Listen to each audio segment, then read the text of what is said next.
हर इंसान के जीवन में एक खोज होती है, किसी के लिए दौलत की, किसी के लिए इज्जत की और किसी के लिए सुकून की। मगर कुछ लोग ऐसे भी होते हैं जो इन सबसे ऊपर उठकर सिर्फ हलाल रिज्क, ईमानदारी की कमाई की तलाश करते हैं। उनकी मंजिल सोना चांदी नहीं बल्कि ईमान और बरकत होती है।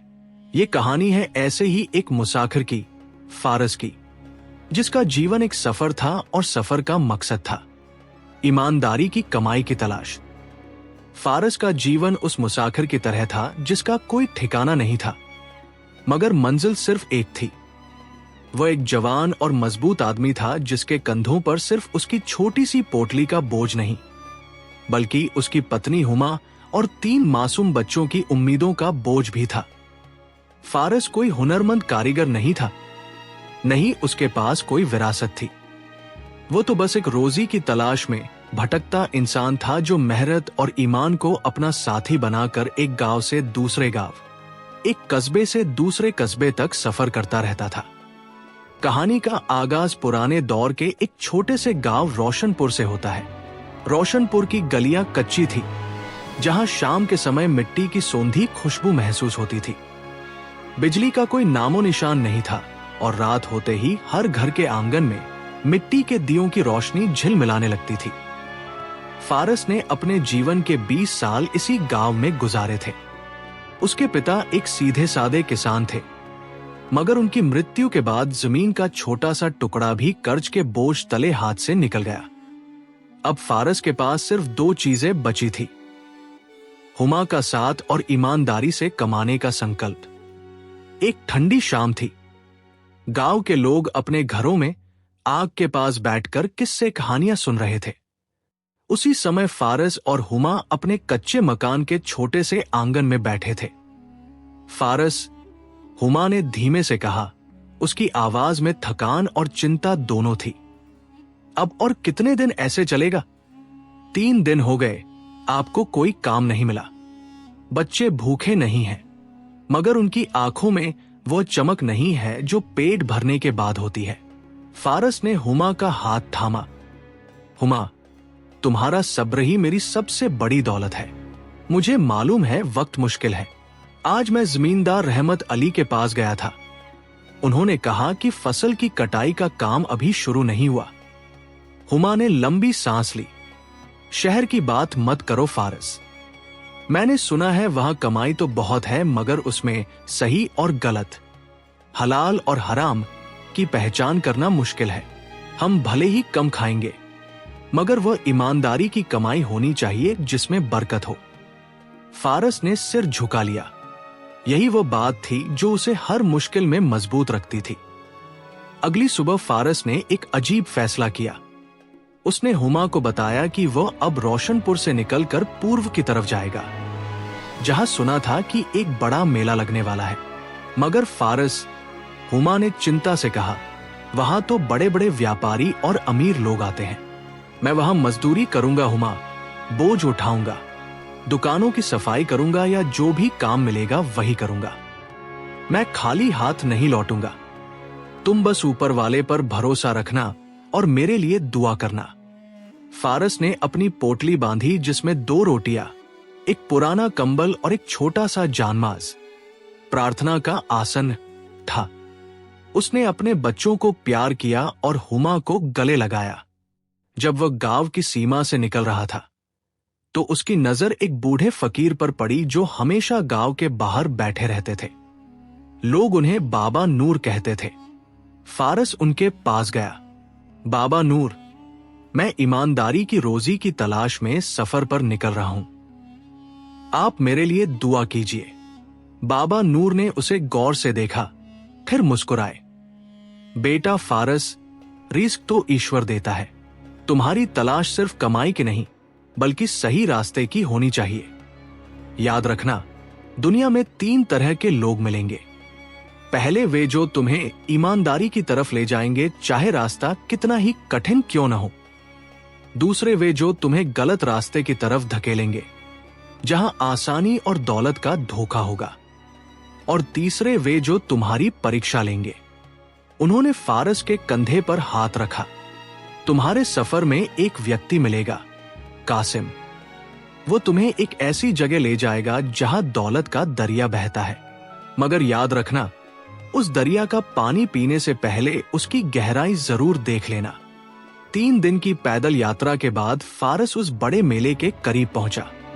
मेले के दरवाजे पर ही उसकी मुलाकात एक आदमी से हुई। लंबा कद, तेज नजर और चेहरे पर बनावटी मुस्कान।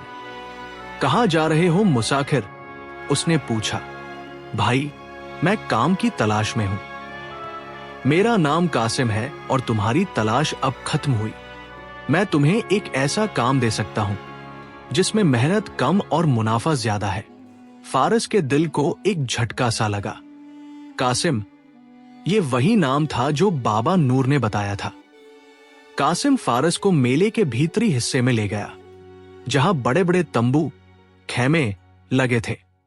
उसने फारस को एक विशाल तंबू के पास रोका, जहां तरह तरह के अनाज और दालों के ढेर लगे थे। देखो फारस, कासिम ने फुसफुसाते हुए कहा, यह मेरा काम है। मैं इस मेले में अनाज का सबसे बड़ा व्यापारी हूं। तो मेरा काम क्या होगा? फारस ने पूछा। तुम्हारा काम बहुत खास है। जब कोई किसान अपना अनाज बेचने आए तो तुम उसे तौलने में मेरे मुंशी की मदद करोगे। कासिम ने अपनी आवाज और धीमी कर ली। जब मुंशी अनाज तौले तो तुम तराजू के पल्ले को चुपके से थोड़ा सा दबा देना। फारस का दिल जोर से धड़का। दबा देना मतलब कम तौलना? कम नहीं मेरे दोस्त, इसे मुनाफा बढ़ाना कहते हैं। कासिम ने चालाकी से कहा। अगर किसान 100 किलो अनाज लाया है और हम उसे 95 किलो का दाम देते हैं तो 5 किलो का मुनाफा हमारा हुआ। इस मुनाफे का एक हिस्सा तुम्हारा होगा। फारस ने अपनी मुट्ठी भींच ली। कासिम भाई, मैं ये काम नहीं कर सकता। ये तो सरासर धोखा है। ये ईमानदारी की कमाई, हलाल रिस्क नहीं है। ये तो किसी गरीब किसान की मेहनत पर डाका डालना है। कासिम का चेहरा गुस्से से लाल हो गया। क्या कहा तुमने? धोखा? अरे तुम किस दुनिया में जी रहे हो? यहां हर कोई एक दूसरे को लूट रहा है। फारस की नजरें उस बोरे पर टिकी थी जो अनाज से भरा था। उसे अपने गांव का वह बूढ़ा किसान रहीम बख्श याद आया। उसी पल फारस के कानों में अपनी पत्नी हुमा की आवाज गूंजी। हम भले ही कम खाएंगे, मगर वह ईमानदारी की कमाई होनी चाहिए जिसमें बरकत हो। फारस ने एक गहरी सांस ली। कासिम भाई, मैं माफी चाहता हूं। मैं ये काम नहीं कर सकता। मैं भूखा रह सकता हूं, मगर किसी गरीब का हक मारकर अपने बच्चों का पेट नहीं भर सकता। ये मेरे ईमान का सौदा है और ये कीमत मैं नहीं चुका सकता। कासिम ने गुस्से में अपने होंठ चबाए। बेवकूफ, तुम अपनी किस्मत को ठोकर मार रहे हो। जाओ यहां से। तुम्हारे जैसे शरीफ लोगों के लिए ये बाजार नहीं है। फारस ने बिना कुछ कहे अपनी पोटली उठाई और उस तंबू से बाहर निकल आया। उसके दिल में एक अजीब सा सुकून था। उसे महसूस हुआ कि उसने एक बहुत बड़ी परीक्षा पार कर ली है। मेले से बाहर निकलकर फारस ने पूर्व, मशरिक का रास्ता छोड़ दिया और अब वो पश्चिम, मगरिब की ओर चल पड़ा। उसके पास अब सिर्फ एक रोटी बची थी और उसके कदमों में कोई निश्चित मंजिल नहीं थी, मगर उसके दिल में ये यकीन था कि अल्लाह उसे कभी अकेला नहीं छोड़ेगा। कई दिनों के सफर के बाद फारस एक घने जंगल से गुजर रहा था। चलते चलते वह एक ऐसी जगह पहुंचा जहां एक पुराना मगर खूबसूरत पेड़ खड़ा था। उस पेड़ के नीचे एक बुजुर्ग आदमी बैठा था जो एक छोटी सी किताब पढ़ रहा था। फारस ने बुजुर्ग को सलाम किया और उनके पास बैठ गया। बाबा जी, क्या मैं यहां थोड़ी देर आराम कर सकता हूं? बुजुर्ग ने मुस्कुराते हुए फारस की तरफ देखा। जरूर बेटा, ये पेड़ हर मुसाफिर के लिए है। फारस ने बुजुर्ग को अपनी कहानी सुनाई, रोशनपुर से निकलने की और कासिम के धोखे की। बुजुर्ग ने सब कुछ खामोशी से सुना। बेटा, तुम्हारा नाम क्या है? जी, मेरा नाम फारस है। फारस, तुम खुशकिस्मत हो कि तुम्हें हर मोड़ पर हराम, गलत कमाई से बचने का मौका मिला। रिस्क की तलाश में सबसे बड़ी परीक्षा ये नहीं होती कि तुम्हें काम नहीं मिलता, बल्कि ये होती है कि तुम्हें आसान, हराम और मुश्किल, हलाल में से किसी एक को चुनना पड़ता है। बुजुर्ग ने अपनी किताब बंद की। तुमने पूरब और पश्चिम दोनों तरफ देख लिया। अब तुम उत्तर, शमाल की तरफ जाओ। वहां एक बड़ा शहर है जिसका नाम अमन नगर है। उस शहर में कपड़े के एक बहुत बड़े व्यापारी रहते हैं जिनका नाम हाजी इब्राहिम है। वे अपनी ईमानदारी और नेकी के लिए मशहूर हैं। तुम उनके पास जाओ। फारस ने बुजुर्ग का शुक्रिया अदा किया और उत्तर की ओर अपना सफर शुरू कर दिया। कई दिनों की यात्रा के बाद फारस अमन नगर पहुंचा। ये एक बहुत बड़ा शहर था। आखिरकार उसे बाजार के बीचों बीच एक बड़ी मगर सादा दुकान मिली जिस पर लिखा था हाजी इब्राहिम एंड सन्स, कपड़ा व्यापारी। फारस ने दुकान के अंदर कदम रखा। हाजी इब्राहिम एक सफेद दाढ़ी वाले बुजुर्ग व्यक्ति थे जो खुद ग्राहकों से बात कर रहे थे। फारस ने हाजी इब्राहिम को सलाम किया और उन्हें अपनी पूरी कहानी सुनाई। बेटा फारस, तुम्हारी कहानी सुनकर मुझे बहुत खुशी हुई कि इस जमाने में भी ऐसे नौजवान हैं जो ईमानदारी की कमाई के लिए इतनी तकलीफ उठा रहे हैं। मेरे पास काम तो है मगर वो बहुत मामूली है। तुम्हें यहाँ दुकान की सफाई करनी होगी और रात को दुकान की निगरानी करनी होगी। मजदूरी बहुत कम है, सिर्फ 5 आने रोज। जी हाजी साहब, मुझे ये काम मंजूर है। मैं पूरी ईमानदारी से काम करूंगा। फारस ने अगले दिन से काम शुरू कर दिया। उसका काम बहुत ही साधारण था। सुबह दुकान खोलना, झाड़ू लगाना, कपड़ों की धूल झाड़ना और रात को दुकान बंद करके वहीं सो जाना। एक दिन एक अमीर आदमी हाजी इब्राहिम की दुकान पर आया। उसने एक बहुत ही महंगा कपड़ा खरीदा। जब वह आदमी चला गया तो फारस ने देखा कि हाजी इब्राहिम ने अपने मुंशी को बुलाया। उस आदमी से 10 रुपए ज्यादा ले लिए गए हैं। हाजी साहब, मुंशी ने कहा, उस आदमी ने खुद ही ज्यादा पैसे दिए थे। हाजी इब्राहिम ने सख्ती से कहा, उसने हिसाब नहीं किया मगर हमें तो करना चाहिए। ये हक का पैसा नहीं है। जाओ उस आदमी को ढूंढो और उसके पैसे वापस करो। फारस ये देखकर हैरान रह गया। उसे इब्राहिम के कारोबार में बरकत का राज समझ में आ गया। फारस ने हाजी इब्राहिम के साथ कई महीने गुजारे। हाजी इब्राहिम ने फारस को अपने बेटे की तरह समझा और उसे व्यापार के छोटे छोटे गुर सिखाए। एक दिन हाजी इब्राहिम ने फारस को अपने पास बुलाया। फारस, मैं तुम्हारी ईमानदारी और मेहनत से बहुत खुश हूं। मैं तुम्हें एक नया काम देना चाहता हूं। मेरी दुकान का माल दूर दराज के गांवों में भी जाता है। मैं चाहता हूं कि तुम मेरा माल लेकर दक्षिण, जुनूब की तरफ जाओ और वहां के बाजारों में बेचो। फारस खुश हुआ। यह उसके लिए एक बहुत बड़ा मौका था। हाजी इब्राहिम ने फारस को एक बड़ी गठरी दी। फारस, याद रखना ये माल मेरा नहीं बल्कि अल्लाह की अमानत है। तुम इसे बेचते समय कभी झूठ मत बोलना और कभी किसी को धोखा मत देना। फारस ने उन्हें यकीन दिलाया और दक्षिण की ओर अपना सफर शुरू कर दिया। दक्षिण का इलाका अमन नगर से काफी अलग था।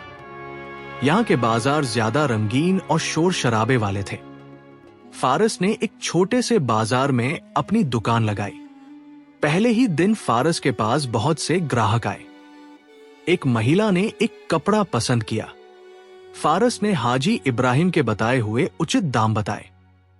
ये कपड़ा तो बहुत महंगा है भाई। सामने वाली दुकान पर इससे अच्छा कपड़ा कम दाम में मिल रहा है।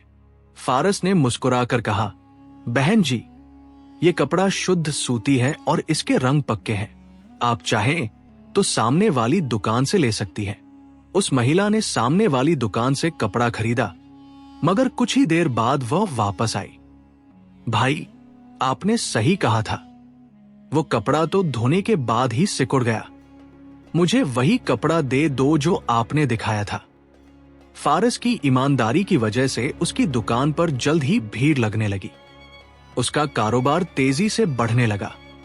मगर बाजार के दूसरे व्यापारियों को फारस की तरक्की हजम नहीं हुई।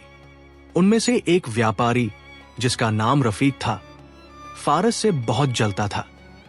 एक शाम रफीक फारस के पास आया। मुबारक हो फारस, तुम्हारा कारोबार बहुत अच्छा चल रहा है, मगर तुम बहुत भोले हो। अगर तुम मेरी बात मानो तो तुम एक ही दिन में 2 गुना कमा सकते हो। रफीक ने फारस को एक खतरनाक सलाह दी। देखो, तुम्हारे पास जो बेहतरीन कपड़ा है उसे तुम 2 दर्जे घटिया के कपड़े के साथ मिला दो। हर 10 मीटर के थान में 2 मीटर खराब कपड़ा डाल दो। ग्राहक को पता नहीं चलेगा। फारस को कासिम की याद आ गई। ये वही आसान हराम का रास्ता था। रफीक भाई, मैं हाजी इब्राहिम का माल बेचता हूं और उनके वसूलों पर चलता हूं। मैं किसी को धोखा नहीं दे सकता। रफीक ने गुस्से में अपने होंठ भींच लिए। बेवकूफ, जाओ यहां से। रफीक ने फा को नुकसान पहुंचाने का फैसला किया। अगले दिन रफीक ने बाजार में यह अफवाह फैला दी कि फारस का माल चोरी का है। लोगों ने फारस की दुकान पर आना कम कर दिया। फारस परेशान हो गया। फारस ने एक फैसला किया। उसने बाजार के बीचों बीच एक बड़ा सा बोर्ड लगाया जिस पर उसने साफ साफ लिख दिया, यह माल हाजी इब्राहिम का है। यह शुद्ध सूती है। अगर आपको इस माल में कोई भी खराबी मिले तो मैं आपको 2 गुना पैसा वापस करूंगा। मैं सिर्फ ईमानदारी की कमाई पर गुजारा करता हूं। इस बोर्ड को देखकर लोगों को फारस की ईमानदारी पर और ज्यादा यकीन हो गया। रफीक की अफवाहें बेअसर हो गई। लोग रफीक की दुकान छोड़कर फारस की दुकान पर आने लगे। रफीक का कारोबार ठप हो गया। वो गुस्से से पागल हो गया। एक रात जब फारस दुकान बंद करके सोने की तैयारी कर रहा था, रफीक और उसके 2 आदमी दुकान में घुस आए। तुमने मेरी रोजी छीन ली, रफीक चिल्लाया और उसने फारस पर हमला कर दिया। तभी बाजार के कुछ लोग जो फारस की ईमानदारी से प्रभावित थे वहां जमा हो गए। उन्होंने रफीक और उसके आदमियों को पकड़ लिया और उन्हें बाजार से बाहर निकाल दिया।